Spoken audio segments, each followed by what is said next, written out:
É claro. Eita desgraça, pelo visto o Monark foi expulso do Flow Podcast e eu fiquei pensando aqui, cara, será que o Monark falou foi tão grave assim? É, tô me metendo umas paradas bem loucas, né? Primeiro que aqui é um canal de musculação, tá? E eu tô me preparando, tô no meio de uma preparação, eu vou competir esse ano ainda, tá? Porra, aqui ó. Eita. Então eu falo de treino, dieta, musculação, essas coisas meio chatas assim. Mas como eu tô no meio de uma preparação e já falei tudo que eu tinha que falar, inclusive sobre meu protocolo, que teve algumas pequenas mudanças, eu tava gravando meu Deus, um nome, um vlog hoje de manhã, mas não deu tempo de eu gravar tudo, mas eu vou soltar esse vídeo aqui, vamos falar do Monark e sobre as coisas que ele falou do nanismo. Sim, toda vez que eu for falar dessa frase, eu vou falar nanismo, que é pro YouTube não cancelar meu vídeo. E a gente vem deixando as coisas saírem do controle. E é mais ou menos assim, cara. Muito me surpreende a falta de conhecimento da população brasileira referente a esse assunto. E Segunda Guerra Mundial, pô, com o homem lá do bigodinho, Hitler. Também eu tenho que disfarçar o nome dessa porra aí. Então, o homem lá do bigodinho são histórias que valem muito a pena ser estudada, vale a pena você ir lá, você ver sobre aquilo. Mano, papo reto. É bom, é gostoso de estudar aquilo, embora esteja envolvendo muitas coisas, inclusive muitas mortes de pessoas inocentes. E é claro, né, eu gostaria de aproveitar o momento para dizer também que a galera da Maromba tem que sim falar de política, tem que falar de outras coisas que acontecem ao redor da gente, tá ligado? Porque né, eu acho muito maneiro, eu não vejo muita vantagem, não acho legal você ficar ali dentro da caixinha falando de Maromba, ai, musculação, puxa aqui, ó, ai, treino de costa, ai, MC Pedrinho, o que tem a ver MC Pedrinho com musculação, desgraça? E aí, então a sua opinião vale, tá? Seja lá você em qual ramo, seja lá, porra. Não interessa em qual ramo você tá aqui dentro da plataforma, tá? Sua opinião é sempre válida e eu vou dar aqui a minha.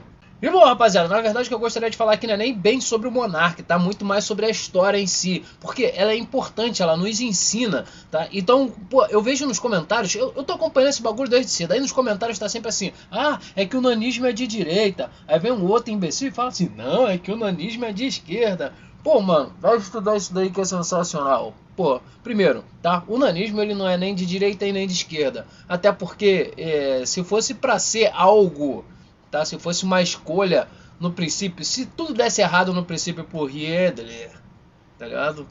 Então, ele seria denominado de esquerda, porque ele se aliou com a Itália, esquerda, totalista de esquerda, e ele se aliou com a Rússia, completamente totalitária de esquerda, tá? E atacou ali França e Inglaterra, que eram, pô, 100% de direita ali, liberal nas suas políticas. Então ele começou a Segunda Guerra assim. Porém, a gente não pode ir direto para a Segunda Guerra sem a gente falar da Primeira Guerra. Porque a impressão que eu tenho é mais ou menos essa aqui, cara. Parece que o povo pensa que o Hitler estava lá sentado, deitadão, já com poder na mão. E um dia ele acordou e falou assim, foda-se, eu sou dono da Alemanha, vou matar todo mundo. Ah, não foi bem assim que a coisa aconteceu, não. Bom, primeiro que na Primeira Guerra a Alemanha tinha um exército muito foda, irmão. O exército da Alemanha era sinistro. E adivinha quem tava lá servindo o quartel nessa época? Hitler. Ele tava na Primeira Guerra Mundial. Mas muita gente não sabe.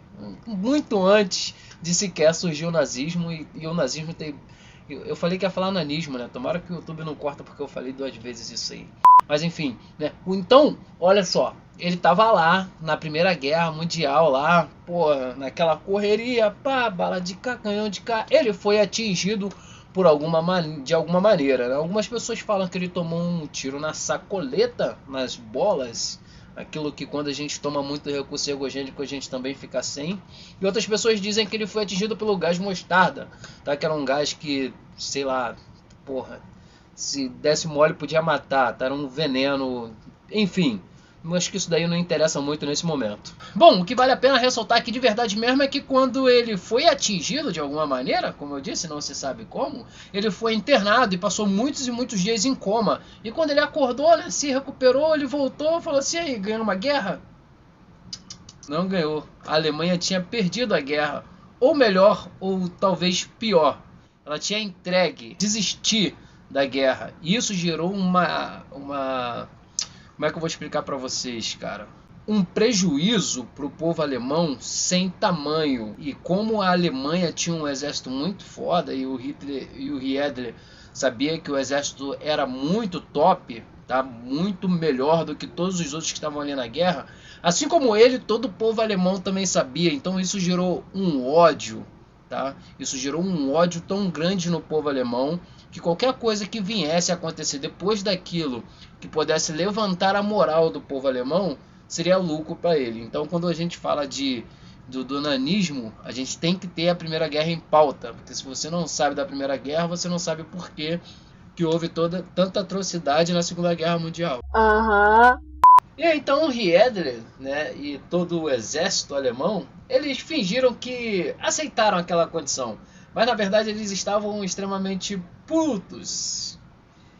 E o povo alemão também. Acontece que Hiedler era sorrateiro, ele é malandro. E então ele pegou o seu exército ali, fez um montinho lá numa região da Alemanha lá e criou o seu partido. E você acha que ele foi fazer o quê? Vou tentar ganhar nas urnas? Não, ele tentou tomar o poder na marra. E o que aconteceu? Hiedler foi preso. E no meu ponto de vista, foi aí que começou a dar merda. Porque dentro da cadeia ele, escreveu um livro, cara. Como eu disse, ele era sorrateiro. Ele escreveu um livro chamado Mein Kampf. Esse livro falava sobre a redenção e a recuperação do povo alemão, dentre outras coisas. Lá ele já falava sobre decimar pessoas, sobre, eliminar aquelas pessoas que não pensam no total, né? Aquelas pessoas que não pensam um no outro. Esse era o ponto de vista dele, e sim, ele convenceu todo o povo alemão daquilo ali também. E esse livro circulou em todo o país. Tipo assim, era normal. Aniversário de 15 anos? Toma aqui o Mein Kampf. Casamento? O que eu vou dar de presente no casamento aqui? Mein Kampf do Hiedler. Falei que era aí que ia começar a dar merda. E, velho, quando ele saiu da cadeia, mano, praticamente ele saiu no braço do povo, tá ligado? No meados de 35 ele conseguiu chegar ao poder. Não, ele não foi eleito. Ele se candidatou, tá? Ele não ganhou as eleições, mas por pressão do povo, ele se tornou um chanceler, tá? Que era tipo, um primeiro-ministro da Alemanha. Então, com a morte do presidente, ele se autoproclamou presidente e tomou o poder na Alemanha. No meado dos anos 35 ali, no meado dos anos 30, que dá mais ou menos 35. Eu não vou falar que é a data exata porque eu não me recordo no momento. Então, quando ele tomou o poder ali, irmão, era questão de tempo para ele se vingar, tá? Toda a Segunda Guerra e tudo aquilo que aconteceu com os judeus foi uma questão vingativa que não faz nenhum sentido e simplesmente lamentável tudo aquilo que aconteceu lá. Quando uma pessoa tem raiva e ela é extremamente vingativa e ela chega ao poder, é extremamente perigoso. E como eu falei lá no início do vídeo, né, que não era nem de direita nem de esquerda, e eu comecei explicando que se tudo desse errado nessa Segunda Guerra Mundial, porque lógico, logo assim que ele assumiu o poder, ele decidiu se vingar de todos os países que se beneficiaram em cima da Alemanha, e de todos aqueles que viviam uma vida legal na Alemanha, enquanto na verdade o povo alemão estava ferrado. Ele não fez isso sozinho, tá? Ele fez também dominado pelo ódio e pelo poder de vingança de todo o povo alemão que serviu o seu exército lá, SS, e que fez todo esse massacre que é lamentável, que a gente tem que lamentar, e que é por isso que é proibido defender o nazismo até hoje. E justo, é só para simplificar para vocês, tá? Tudo isso só aconteceu por dois motivos. O cara estava movido pelo ódio, e 2, pela vingança, altamente vingativo. Tá? Essas duas coisas têm que ser lembradas sempre, tá? Aqui, o nazismo nasceu disso aqui. Por causa disso aqui que a gente teve o Holocausto, inúmeras mortes, então e tudo mais, inclusive a Segunda Guerra Mundial. Então foi tão vingativo que, por exemplo, quando ele conseguiu invadir a França, tá, ele fez a França assinar a declaração de invasão da Alemanha no mesmo vagão, no mesmo trem que a Alemanha assinou, tá, a desistência da guerra para a França e entre outros países que se deram bem naquela situação. E outra coisa que eu quero esclarecer aqui, que no início do vídeo eu falei que o nanismo não era nem de direita e nem de esquerda. Sim, aparentemente ele começou de esquerda, mas ele odiava o comunismo, odiava com força. E a Rússia, que eu falei lá, que na verdade na época não era a Rússia, era a União Soviética, era extremamente comunista. Então, enquanto ele estava tentando ali, já estava quase conseguindo vencer a Inglaterra, estava quase dominando a Inglaterra lá do Winston Churchill. Esse Winston que todo mundo ouve falar aí, que a gente aprendeu na escola, que o nome dele é mais ou menos isso aí que eu falei, ele decidiu invadir a Rússia, né, a União Soviética, que inclusive foi um dos maiores erros da história do Hitler lá. E também, graças a Deus, que a guerra acabou através disso, não só disso, né? Teve o lance lá do Japão tacar míssil lá nos Estados Unidos, dentre outras coisas que aconteceram. Mas, bom, não é direita nem de esquerda, é raivoso e... Meu Deus, como é que é o nome? Esqueci.